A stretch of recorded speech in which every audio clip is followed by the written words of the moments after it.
right. Welcome, everyone. Today, I am joined by none other than Jon Twigge.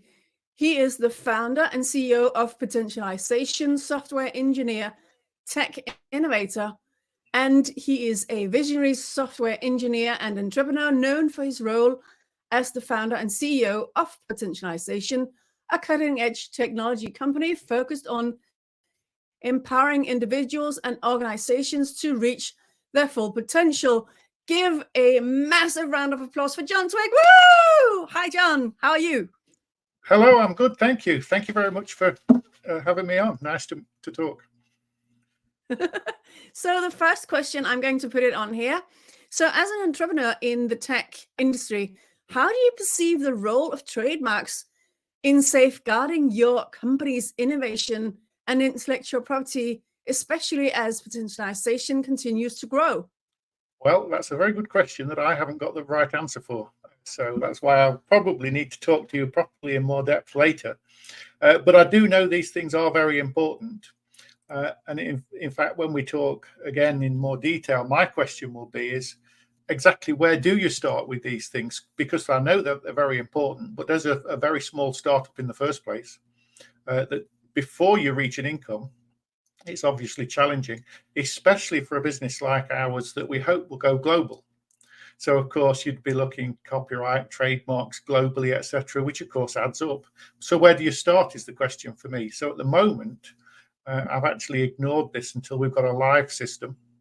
And as we begin to get more income, because obviously we don't want to lose our name and have it threatened and all the unpleasant things that can happen. So, yeah, very much aware that this is something we really need to do. But the challenge is, where do you start? I don't know if you want to say a little bit now or when we talk. You know, this is a conversation, you know, so of course I will answer you as best I can. So where to start? I would say that you obviously have trade secrets in your business. And because of that, it is vital that you have copyright clauses in place. I do provide those as well as part of the services I provide. Non-disclosure agreements, I hope that you already have those. If not, I also provide those. Yeah, and, you say, yeah, it's interesting you talk about trade secrets. What we've done actually is bring together quite a lot of actually standards. So the idea is novel in terms of bringing it all together, but all the individual bits, it would be hard to point at them and say, actually, that's a secret or that's novel. It would be the bringing it together in a different way, which is one of the challenges with software, because in a previous company, I know we can trademark a logo and things like that, but I don't think we ever did anything specifically with the software, because I know a lot of people talk about that and say that how challenging it is to tie that down in terms of what is special. I know it's one of the more difficult areas of copyright, isn't it, software? It really is. And I do not specialize in that at all. I just know that software is protected by copyright legislation. So how to protect it properly with copyright protection isn't something that I could help you with.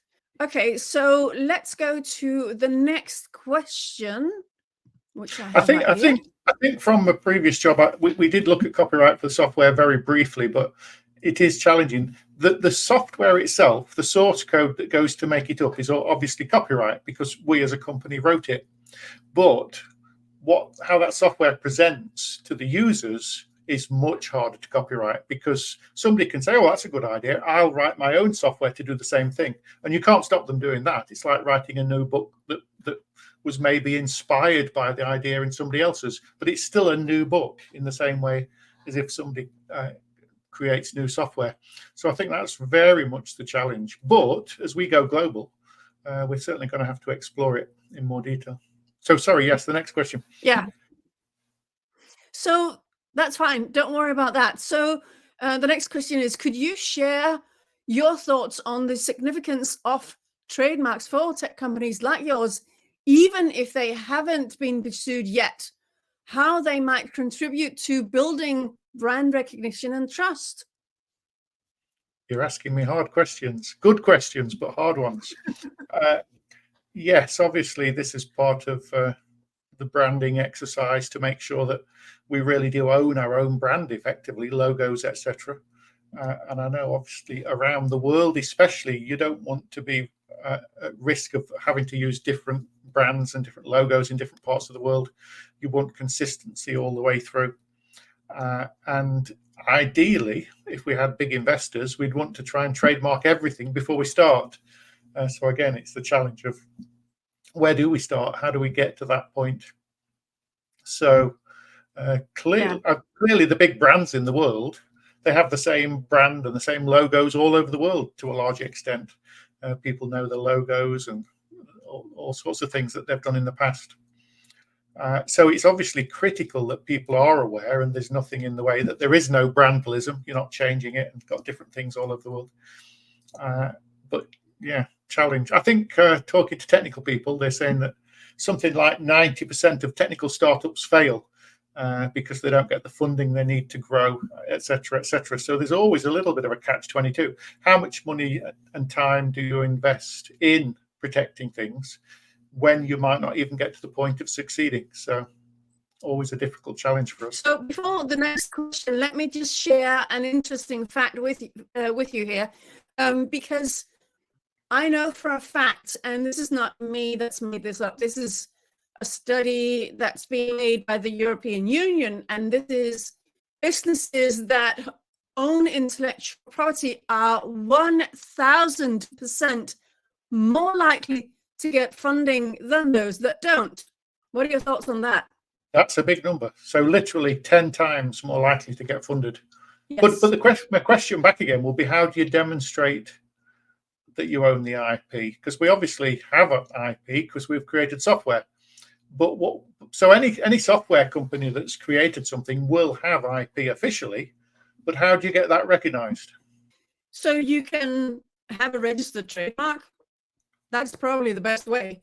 Okay. And trademarks, the trademark protection, let me share this with you. I don't think I've shared this in a while.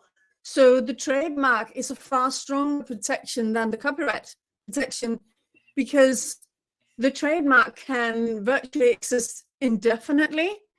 You renew every 10 years. And as I always say, all intellectual property goes hand in hand to form a strong shield of protection for your business. So the more you've got, the better. So I would definitely look into the different types that you could potentially have in your business if I were you. As I was saying, the challenges of being a new company without income yet, is there a way through that to start with some kind of low level or initial trademark in a way that's still compatible with expanding that more extensively or globally in the future? That is a really good question. Thank you for asking me that question. So I would suggest that you start out with the place that you are doing business currently. And if you're not doing business currently, then there's no reason to take out a trademark yet. However, the most intelligent thing is to start in the country that you're trading in now. As you are starting to trade in other countries, then you have the conversation with me, and we then look at the different places, because there is no such thing as a global trademark. That just does not exist.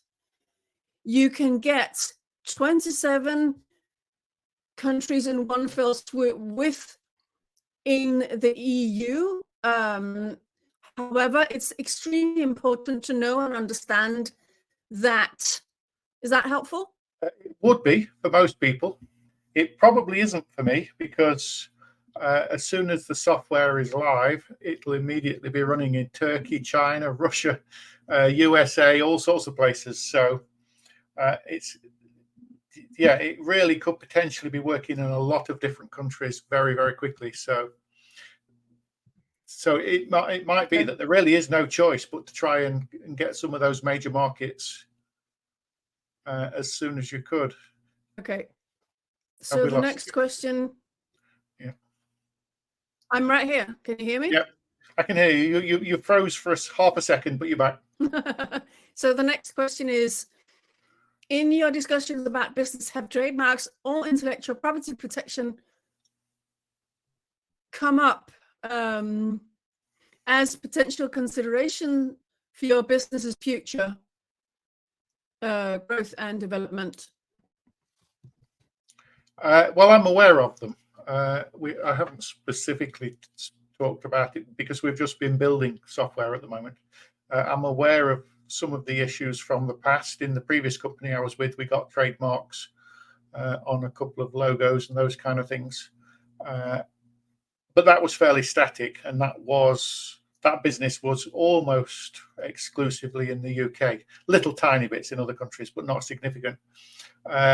So it's something I'm very much aware of, and I also go to a couple of places. I visit Daresbury Innovation Centre. They have a really good networking session, and they have a lot of people talking a lot of subjects, including one or two have talked about trademarks and things. But I've never engaged because I knew I wasn't in a position to do much about it yet. So it's in the back of my mind, and it's really good that we've had the chance to talk, and I now know that I can come back to you when we do start to bring some income in and explore a bit further in more detail.